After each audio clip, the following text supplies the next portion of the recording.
السلام علیکم ورحمۃ اللہ وبرکاتہ۔ میرے عزیزوں، بزرگوں، دوستوں، اعوذ باللہ من الشیطان الرجیم، بسم اللہ الرحمن الرحیم۔ اسلامک سوال جواب، صحابی کسے کہتے ہیں؟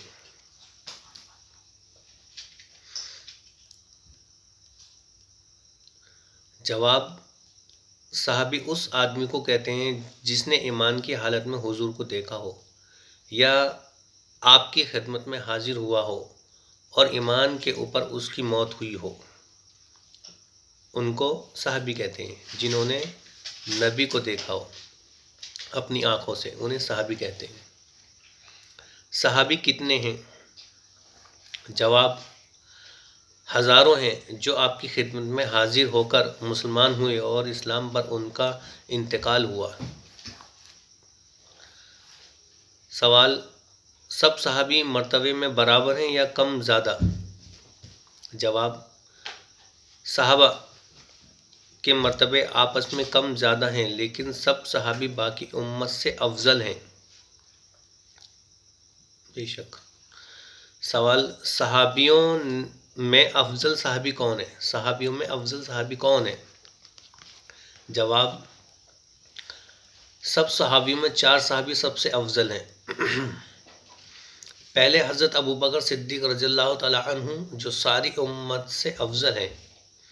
دوسرے حضرت عمر فاروق رضی اللہ تعالیٰ عنہ جو حضرت ابوبکر رضی اللہ تعالیٰ کے سوا ساری امت سے افضل ہیں۔ تیسرے حضرت عثمان غنی رضی اللہ تعالیٰ عنہ جو حضرت ابوبکر رضی اللہ تعالیٰ عنہ اور حضرت عمر رضی اللہ تعالیٰ کے بعد ساری امت سے افضل ہیں۔ چوتھے حضرت علی رضی اللہ تعالیٰ عنہ جو حضرت ابوبکر اور حضرت عمر رضی اللہ تعالیٰ اور حضرت عثمان غنی رضی اللہ تعالیٰ کے بعد ساری امت سے افضل ہیں۔ یہی چاروں بزرگ حضور رسول اللہ صلی اللہ علیہ وسلم کے بعد آپ کے خلیفہ ہوئے۔ بے شک، یہ 4 خلیفہ بھی تھے، اسلام کے 4 خلیفہ بھی ہوئے۔ سوال، خلیفہ ہونے کا کیا مطلب ہے؟ خلیفہ ہونے کا کیا مطلب ہے؟ جواب،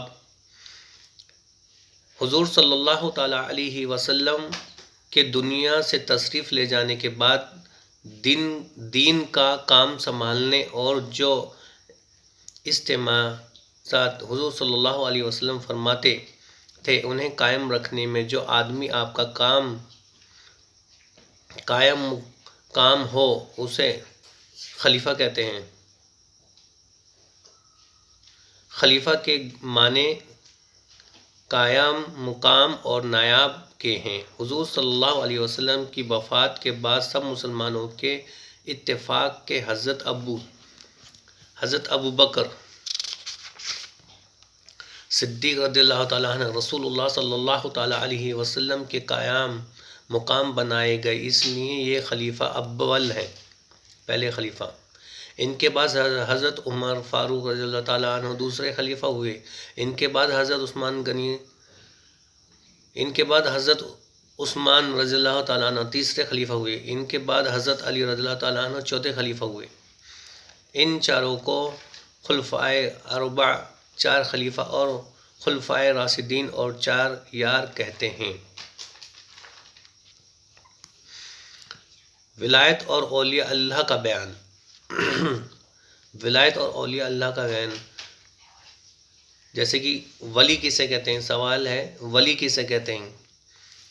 جواب، جو مسلمان خدا، اللہ اور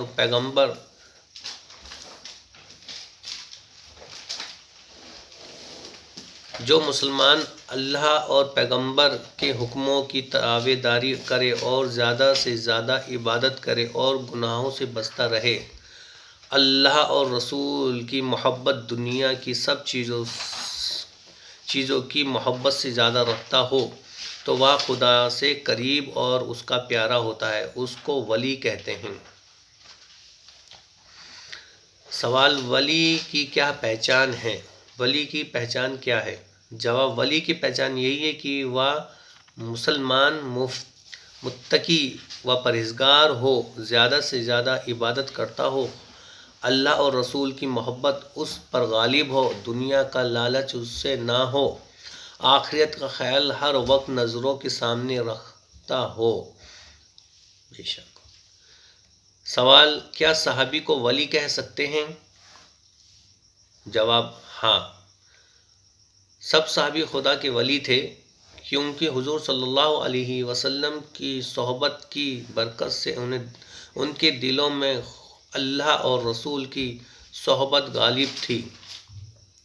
دنیا سے محبت نہیں رکھتے تھے، زیادہ سے زیادہ عبادت کرتے تھے، گناہوں سے بچتے تھے، اللہ اور رسول کے حکموں کی تابع داری کرتے تھے۔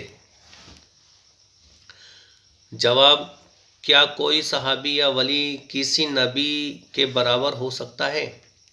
جواب، کبھی نہیں۔ صحابی یا ولی کتنے ہی بڑا درجہ رکھتا ہو، کسی نبی کے برابر نہیں ہو سکتا۔ بے شک۔ سوال، ایسا ولی جو صحابی نہ ہو، کسی صحابی کے مرتبے کے برابر یا اس سے زیادہ مرتبے والا ہو سکتا ہے؟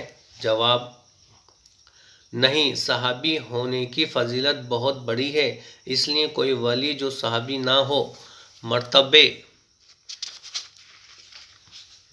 مرتبے میں صحابی کے برابر یا بڑھ کر نہیں ہو سکتا۔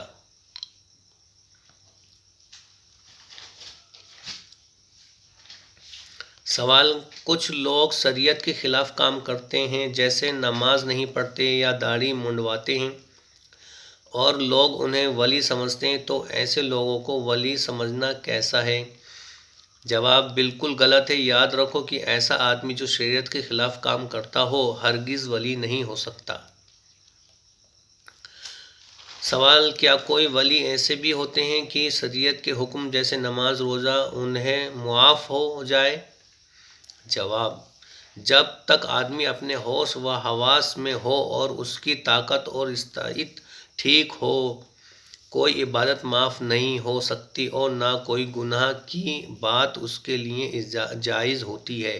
جو لوگ ہوش و حواس اور استطاعت ٹھیک ہونے کی حالت میں عبادت نہ کرے، شریعت کے خلاف کام کرے اور کہے کہ ہمارے لیے یہ بات جائز ہے، وہ بے دین ہیں، ہرگز ولی نہیں ہو سکتے۔